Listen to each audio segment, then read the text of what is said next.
ঊনকোটি জেলার কৈলাসহরে শ্রীরামপুরের স্বামী বিবেকানন্দ ভবনে আজ ক্ষেত বাঁচাও অভিযান ও প্রাকৃতিক চাষ বিষয়ক কর্মসূচির আনুষ্ঠানিক উদ্বোধন করেন শ্রমমন্ত্রী টিঙ্কু রায়। তিনি প্রাকৃতিক চাষাবাদে উৎপাদিত বিভিন্ন পণ্যের প্রদর্শনীর উদ্বোধন করেন। শ্রমমন্ত্রী বলেন, ক্ষেত ও জমি বাঁচলেই দেশ বাঁচবে। জমির স্বাস্থ্য, উর্বরতা রক্ষা এবং কৃষকদের আর্থিক সুরক্ষায় প্রধানমন্ত্রী নরেন্দ্র মোদীর নেতৃত্বাধীন কেন্দ্রীয় সরকার একাধিক কৃষক বান্ধব প্রকল্প বাস্তবায়ন করছে বলেও উল্লেখ করেন তিনি। বিভিন্ন সরকারি প্রকল্পের সহায়তায় কৃষকদের প্রাকৃতিক চাষাবাদে এগিয়ে আসারও আহ্বান জানান শ্রমমন্ত্রী।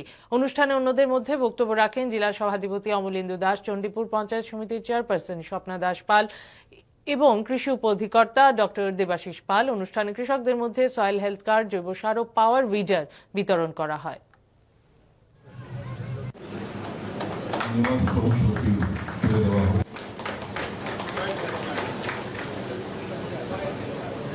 প্রধানমন্ত্রী অনেকগুলো ইনিশিয়েটিভ নিয়েছেন, আপনাদেরকে সাহায্য করছেন। প্রধানমন্ত্রী কিষাণ সম্মান নিধি, প্রধানমন্ত্রী ফসল বীমা যোজনা, প্রধানমন্ত্রী মাটি স্বাস্থ্য কার্ড, সয়েল কার্ড তৈরি করছেন, কৃষক উৎপাদক সংগঠন অ্যাপটিও তৈরি হচ্ছে, কৃষির যন্ত্রপাতি আপনাদেরকে দেওয়া হচ্ছে, ড্রোন প্রযুক্তির ব্যবহার হচ্ছে, ডিজিটাল কৃষি মেশিন সহ আধুনিক বিভিন্ন কিছু আপনাদেরকে সাহায্য করা হচ্ছে। এইগুলো একটাই লক্ষ্য যে আমাদের চাষবাস যেন আমরা আরো ভালোভাবে করতে পারি।